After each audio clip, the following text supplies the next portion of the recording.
Hi, this is Larry with Anatomy of Sound 3D Guitar Picks. I'm here to talk to you today about some of the features and functions of our 3D design. First, when we move into 3D, we get to play with the curves at the edges and interior dimension of the pick because they're a little bit thicker than a standard pick.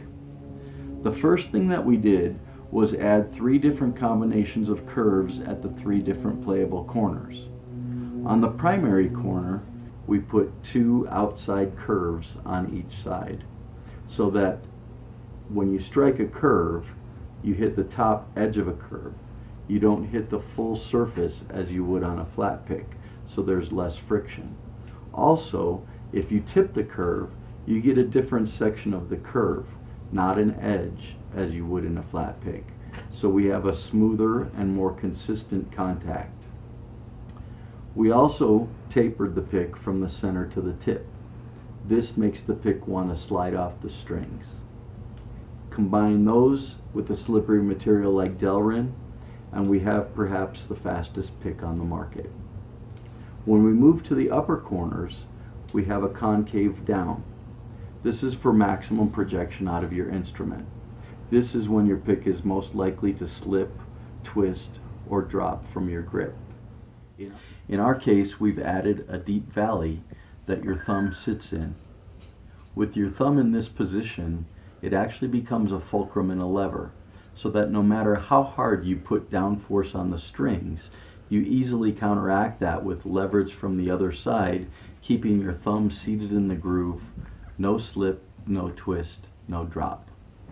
When we flip the pick, we have a concave on the upstroke. So this is when your hand goes down and you're coming up at a more acute angle, you have a slight concave hanging out to help you to get a nice rake on your upstroke. Also, if you're looking to accent your upbeats, this would be the corner to use. In a Delrin pick, because it's rigid, all 3 corners have the same tone. However, when we move into a flexible pick, there are other things that happen.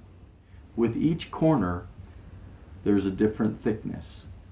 That means that each corner has a slightly different flexibility. Also, when we change thickness, we change tone. So each corner has a slightly different tone. That means that the flexible picks have 3 different combinations of curves, 3 different flexibilities, and 3 different tones for a total of 9 variables. This is compared to a standard pick that has 1 or 2.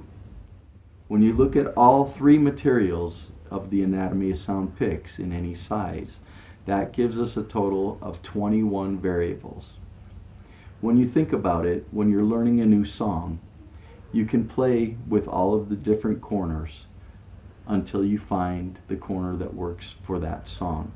This keeps you more engaged in your practice, makes your practice more effective. Also, when you find the attack, the flexibility, and the tone that you like the best on that song, you're golden. Thank you for your interest in Anatomy of Sound 3D guitar picks.